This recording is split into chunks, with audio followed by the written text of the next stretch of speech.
There's about 150 to 200 people that live here in the village. They have electricity run by a generator.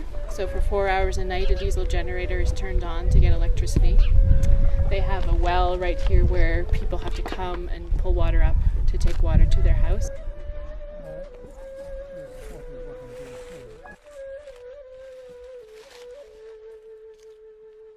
It's not we can live in peace side by side, because they don't want to live in peace. They want everything for themselves. So if we don't have the soldiers, we don't have the army, and unfortunately we don't have the fence, they'll come and kill us.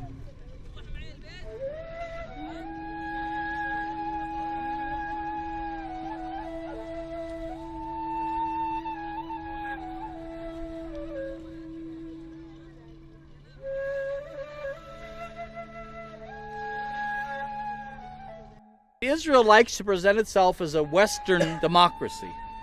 But in fact, the whole concept of Judaization would be a racist concept. I mean, imagine you want to waspify Des Moines. Here, the idea is no, this country belongs to us. It belongs to one particular group. And the other group has no claims and no real rights. And therefore, to Judaize Jerusalem, of course we're Judaizing Jerusalem. That's the whole point. We're Judaizing the entire country.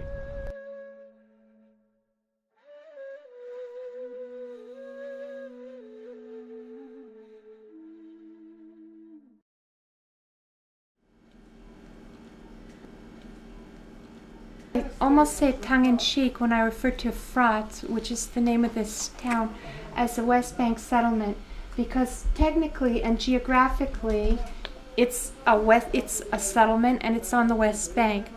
On the other hand, there's settlements and there's settlements.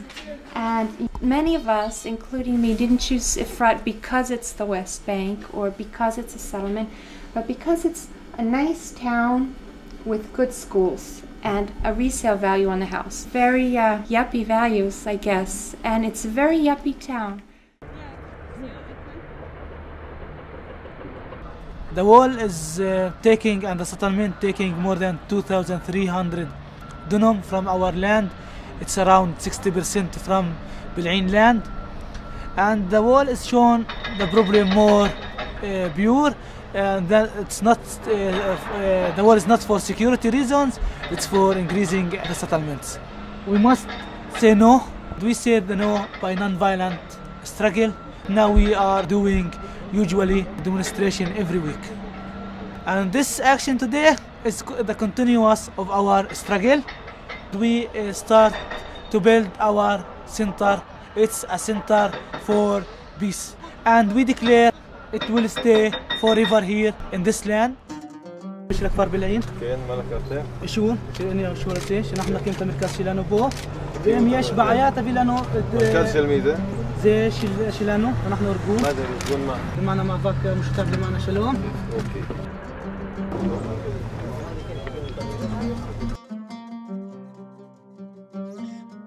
We asked the settlers why they are here, and some of them said that it's cheaper than Tel Aviv. And this was surprising. It's for money. They tell us purely that they are coming here because it's for money, and they know that it's not their land.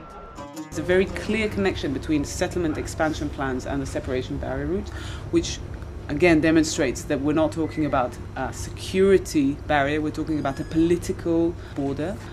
Our research shows that in many areas where there is significant kind of straying from the original Green Line, the reason is either current settlements or maintaining areas that are kind of slated for future settlement building. Israeli construction companies can take over and develop areas in the West Bank for Israelis to live in. And of course, in order for those projects to go ahead, they have to be separated from the West Bank and de facto, of course, annexed to Israel by the separation barrier, because it seems very clear at the moment that the future border is linked to the separation barrier. The second thing is that in many cases, in order to expand settlements, they're actually chosen sometimes routes that are inferior, that can be targeted very easily from the Palestinian side. And in many cases, the areas where they call buffer zones, they actually have plans on filling those spaces with settlements. It demonstrates very clearly the desire to annex as much territory as possible via the barrier. We take people who come over from the States and Canada into a settlement and talk to a settler. The one we've been going to in the last year or so, he's from the States, and he came here in the 80s. In the 60s, he was marching in the civil rights movement and everything. So we asked him, well, what about the human rights of the Palestinians? And he said, well, let me tell you the history. He says, in 1948, the United Nations created Israel, and half of the country was for the Palestinians, and they refused and went to war. They lost the war. Game over.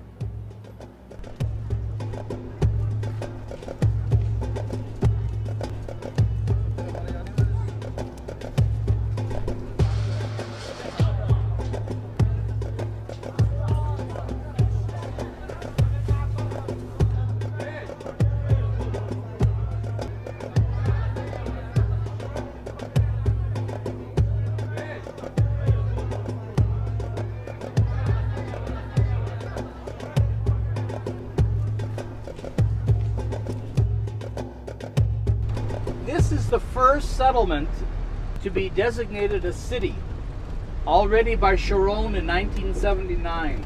This is an economic settlement. This is a place, you can see the building is very high quality. So it's a nice place to live, 5 minutes from Jerusalem. People here do not consider themselves settlers. It's not ideological like the Gaza people. Religious people that say we're in the land of Israel and it's ours. These are simply people that bought high quality houses at very affordable prices, subsidized by the government. So the settlement has an airport, and it has 3 colleges and the industrial area. Ma'ale Adumim extends from Jerusalem all the way to Jericho. Everything you see in front of you, all the mountains on both sides, everything here is Ma'ale Adumim. Now, you see, it's banal. There's nothing here political. So the whole thing gets turned around. The idea is, look, if the Palestinians are going to be so unreasonable that they won't let us keep even this little dormitory suburb of 30,000 people, I mean, who are we bothering here?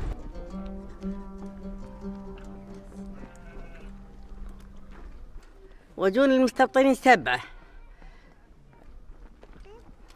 واحد عليه معاه سلاح وهذلك معهمش واخذ العصا مني وتحته في قتل. الحين رموني على البلاد، رموني على البلاد. واحد جاب هالدمس وحط لي اياها هان، شدقي من هان لهان الطقم سطح الدم يشقع من هان. واحد جاب دمس قد هذا حط لي اياها هان وانا مبطوح وانا بصيح، وازعق وصيحته منه فزعوا علي من الخربي. هان اولادي والخربي رحت على المستشفى، قعدت 4 أيام وانا في المستشفى نايم. They have asked to be put on the power grid, has asked to have water access, and they've been denied. So you see the difference of how people are treated. And you can see this land. It's about 35 dunams. It's belong to my family, and they took it. And on this hill was where they ripped out the 50 olive trees, and yeah. where we tried replanting. You can see here, like these are like new branches, you know. Yeah. So we planted again with the CBT, and 20 days later they came and uprooted again.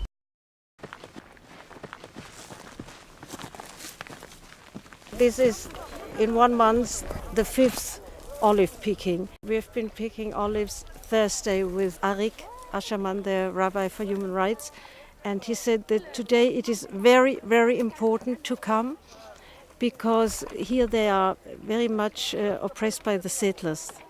We went up the other side with the farmer, and when we came there, all his trees had been cut down just last night.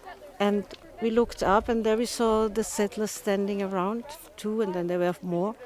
The farmer was screaming, he was cursing, and he got hold of a soldier, and he simply told him, real terrible thing. It came out really, he probably never talked like that to a soldier. He would have been afraid. You get so angry when you see that. And I must say, I don't think it has anything to do with being leftist or right-winger. It hasn't got anything to do with politics or ideologies. It's just wrong.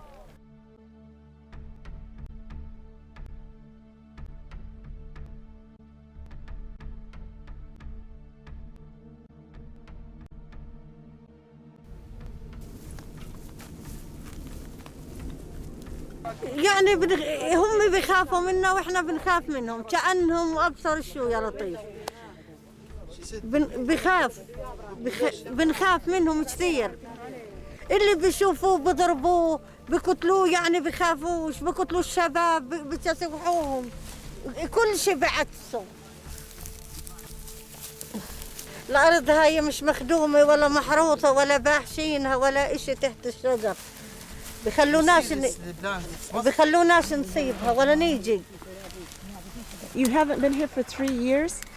That means you haven't harvested olives for 3 years? Yes, because they are see us and we are return. They come and shooting and we are return home.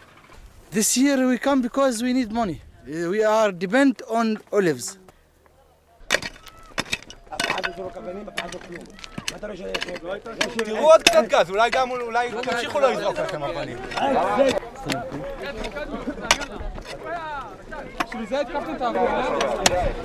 هات ابعد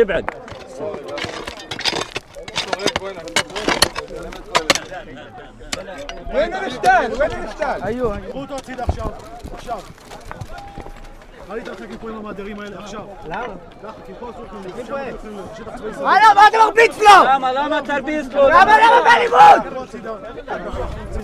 They say that first must be a stop of terrorism, then we start talking. But that's ridiculous, because if there's no terrorism, nobody has a reason to talk. Because then everything is peaceful, everything is nice.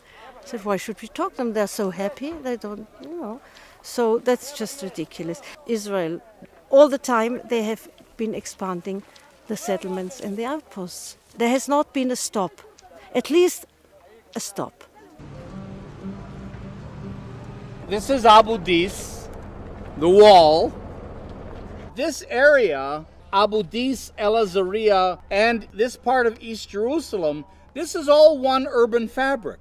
El Azariah in the Bible is Bethany. Bethany was a part of Jerusalem in biblical times.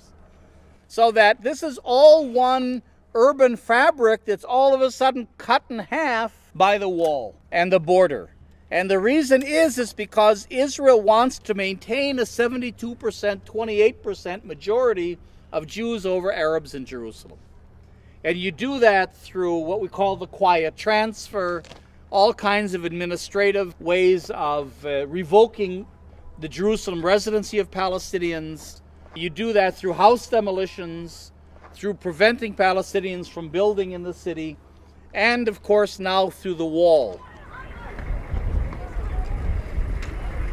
الجدار بيفصل البلد لنصين يعني لا ثلثين بيتموا جوا الجدار داخل الجدار والثلث الثاني بيكون خارج الجدار بمنطقة الضفة الغربية ومقبرة البلد تم داخل الجدار مدارس البلد تم داخل الجدار المستشفيات العيادات يعني بيفصل العائلات يعني. This is all Palestinian as much as you can see around. Right across is an area called Jabal Mukabir, where there's been a lot of house demolitions. That whole slope is going to be a new settlement that's called Nof Tzion, or the View of Zion. There's going to be 500 housing units exclusively for Israeli Jews in the heart of Jabal Mukabir. And then that links up with Silwan down below. We're fighting it, but the city wants to demolish 88 Palestinian houses in Silwan in order to make way for another settlement. And then you've got other settlements all around the old city. The entire peace process talks about the Palestinians getting a state with territorial contiguity. It's hard to have a state in cantons all separated by another state. The wall is built in places where Israelis don't see it, because you want to give Israelis the feeling that, everything is normal. You keep the occupation as much as possible far away. This was one of the settlements that was very much encouraged by the government, and it's considered very mainstream. We feel just like normal, modern religious people. You might have already noticed that I don't necessarily look like the stereotype of a hardcore settler. And there are actually probably fewer of those than you would think from watching CNN or something like that, but they certainly exist. Efrat is where Yaakov was on his way when his wife Rachel died. We don't know exactly where it is, but this is approximately where it was. So it's got even historical significance. The word Efrat is mentioned in the books of Moses, and I don't know till when there was a presence, but there has been a very Jewish presence here, and why there's a degree of legitimacy of wanting to be in this area.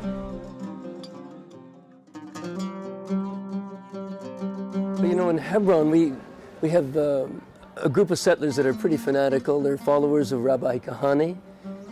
And Rabbi Kahane sent his followers to, he calls it, to reclaim Hebron and the West Bank for Israel, to redeem it.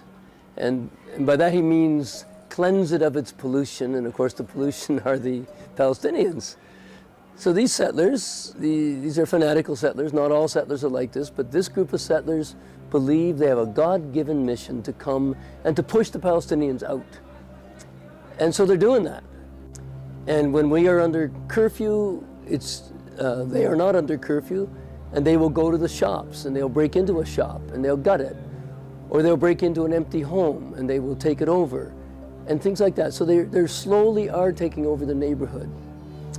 And the soldiers are not there to protect the Palestinians. It would be wonderful if they would stop the settlers from this kind of violence. But the soldiers are there to protect the settlers, the Israelis. So when I came back this last time, I saw that the grip of the Israeli settlers on the old city of Hebron had become stronger.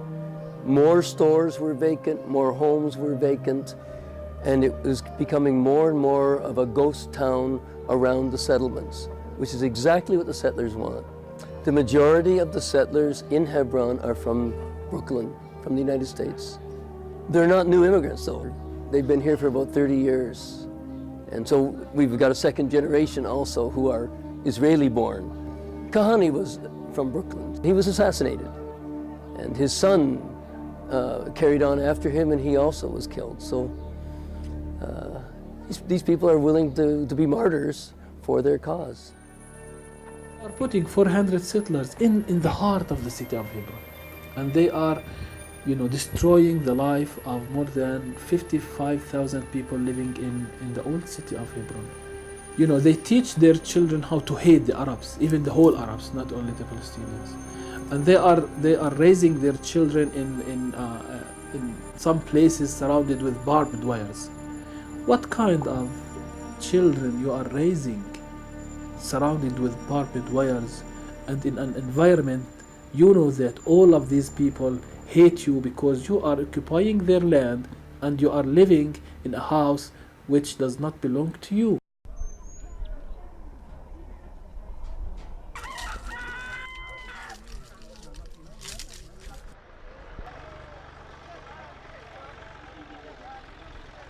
We've been here living in the village at the invitation of the village, doing accompaniment work, going with people on the fields, on the land. After we started our project, we were walking, two CPTers went out to gather the children from Tuba and walk with them back home. And on a road that goes in between the settlement of Ma'on and the hilltop outpost, they were attacked by masked settlers with bats and chains and hospitalized. And then we did accompaniment of it further around on this side of the outpost, and October 9th was the second attack, and both Hafez and I were there at the time, and one Operation Dove member was badly hurt, internal injuries. So since those two attacks, there has been Israeli military and police accompaniment for the children from Tuba. So they said they will not do it if we go, so we observe and make sure and document that it happens. And there's still problems with it. Soldiers and police are often late, or they don't show up, or settlers still come out and harass the kids even if the soldiers and police are there.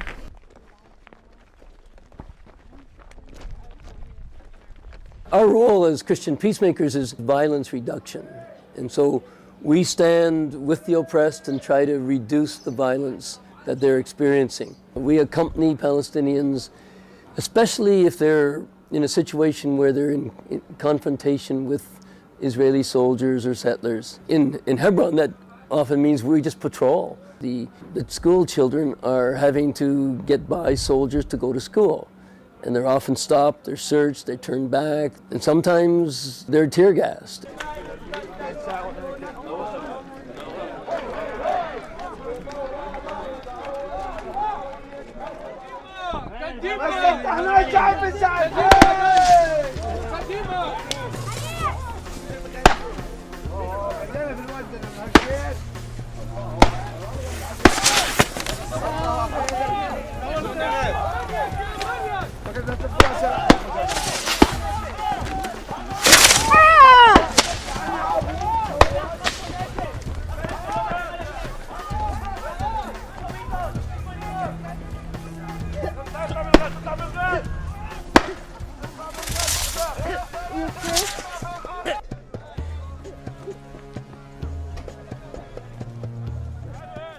This is all illegal in international law. The Fourth Geneva Convention is what dictates what an occupying power can do. International law says that an occupying power cannot do anything to make its occupation permanent. Of course, Israel denies that it has an occupation. The occupied territories have become sites of Israeli waste disposal, industrial waste, and also urban waste. Israel's raw sewage goes through the West Bank down to the Dead Sea. Many people, especially in the religious sector, would say you should never give any land for peace, even true peace. But I happen to be one of those people who is willing to make sacrifices if necessary. However, I don't believe in sacrifice at any cost, and I don't believe in sacrifice for nothing. Some people have said, well, I believe that the Palestinians should deserve their own state, and it's not our problem whether it's democratic or not. They should decide. I believe that there's a big correlation between a government that cares about its people and a government that can make peace. From our land, we declare that we will build our center here in this area. Center for common struggle for peace.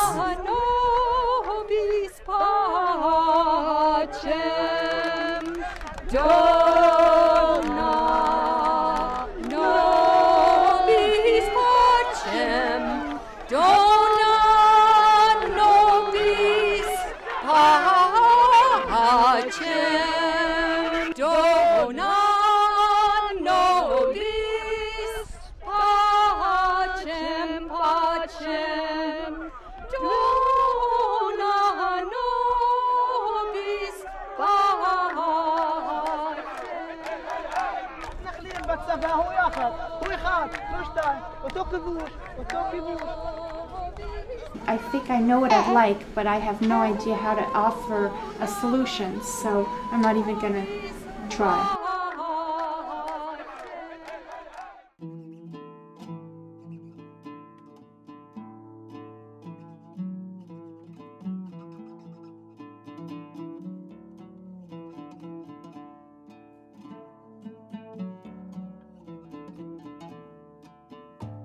No, my eyes were burning, my throat was burning, everything was burning. I have an onion in here.